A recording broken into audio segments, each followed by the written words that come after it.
शिवोऽहं शिवोऽहं शिवोऽहं शिवोऽहं शिवोऽहं शिवोऽहं शिवोऽहं शिवोऽहं। मिथुन राशि वाले जातकों 11 दिसंबर से लेकर 20 दिसंबर तक का आपका राशिफल गोचर क्या लेकर आया मैं बताता हूँ। एक तो द्वितीय भाव में आपके मंगल हैं, वक्री हैं और नीच के भी हैं, कर्क राशि के, नीच राशि के। तो कोई ऐसा स्टेप, ऐसी क्रोध, ऐसा कोई विवाद नहीं खड़ा कर लेना जिससे आपका बना बनाया कार्य टूट जाए। कितनी तारीख को? 11 दिसंबर को। 12 दिसंबर में क्या करना है? 9वें भाव में, 10वें भाव में राहु और चंद्रमा की युति है। आपको पिता को प्रॉब्लम हो सकती है, आपके व्यवसाय में कोई आपके बॉस यानी आपके सीनियर से कोई लड़ाई झगड़ा हो सकता है। 13 और 14 दिसंबर शुक्रवार और शनिवार को ध्यान देने वाली बात, चंद्रमा पहुंचेंगे वृष राशि में, 12वें भाव में गुरु के साथ योग बनेगा, कहीं न कोई लाभ आपको प्राप्त जरूर होगा। 15 और 16 दिसंबर दिन रविवार और सोमवार को बुधादित्य योग सप्तम भाव में, आपकी जो पत्नी के प्रति आपका नजरिया बदलने वाला है।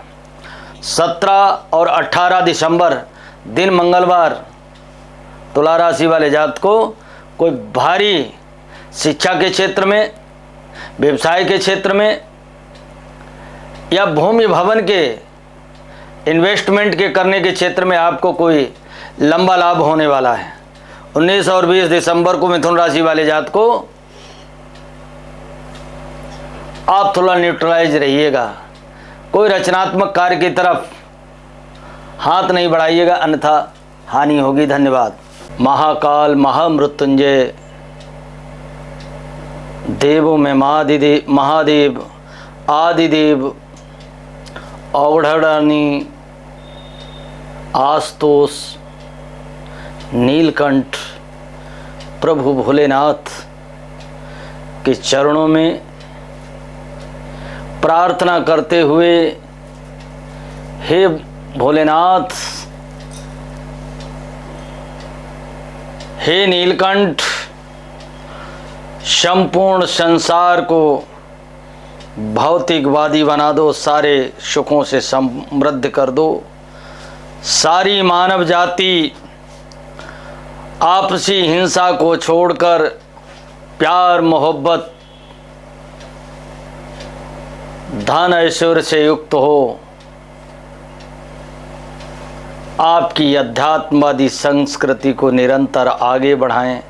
आओ भगवान भोलेनाथ के चरणों में भज गोविंदम गोविंदम भज मोड़ मते। सभी श्रीधाम गोवर्धन पीठाधीश्वर, श्रृंगेरी पीठाधीश्वर, शारदा पीठाधीश्वर, ज्योतिर्मय पीठाधीश्वर, हरिहर स्वरूप भगवत शंकराचार्य के श्री चरणों में वंदन करते हुए आओ माँ भगवती जगत जननी माँ पार्वती के चरणों में वंदन करते हुए, भूतनाथ भूतेश्वर के चरणों में वंदन करते हुए आओ आप सबके कल्याण के लिए ज्योतिष के आधार पर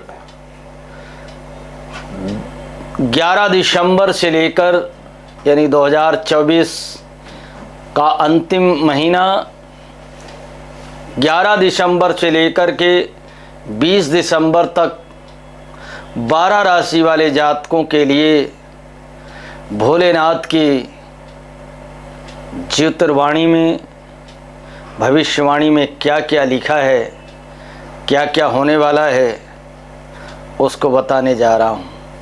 आज मार्गशीर्ष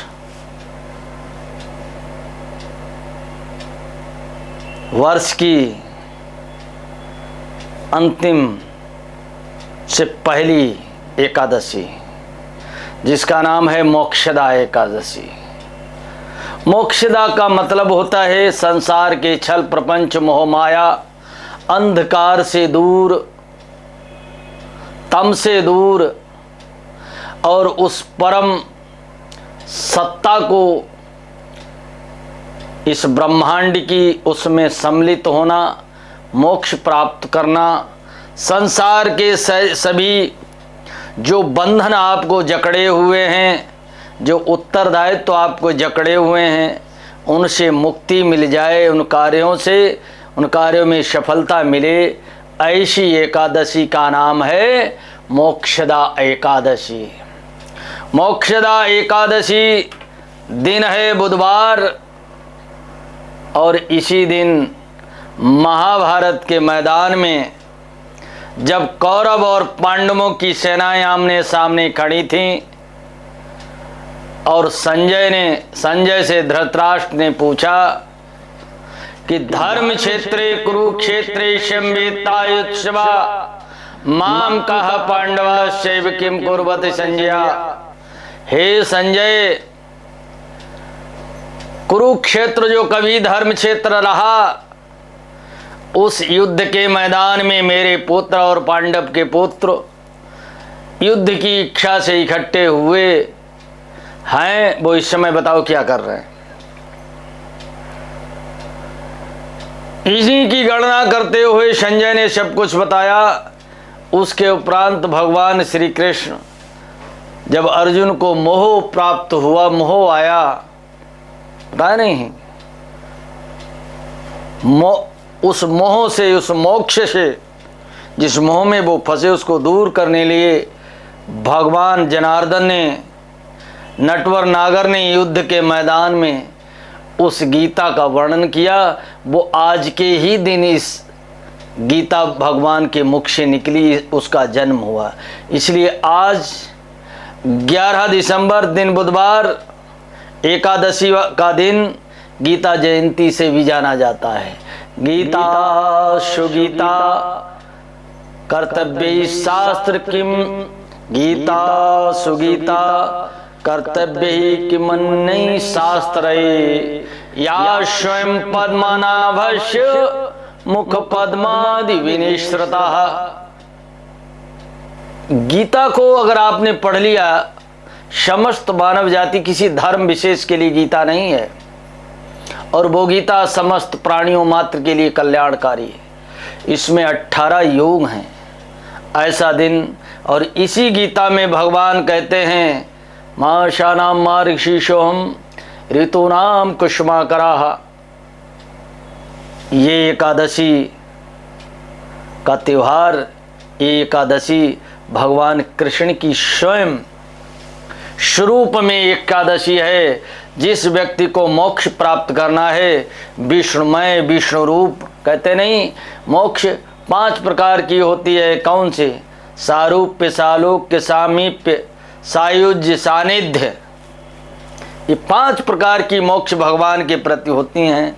जो लोग अपने जीवन को परमात्मा के प्रति समर्पित करते हैं, हम कार्य तो करते हैं, ईश्वर ने संसार में दायित्वों के लिए मुझे भेजा है, और ऐसा समझ करके ईश्वर ब्रह्माग्नौ ब्रह्मार्पणम ब्रह्ममस्तु, उस ईश्वर को समर्पण करो। ब्रह्म के लिए, ईश्वर के लिए। ये मेरा कुछ नहीं, तेरा तुझको अर्पण क्या लागे मेरा।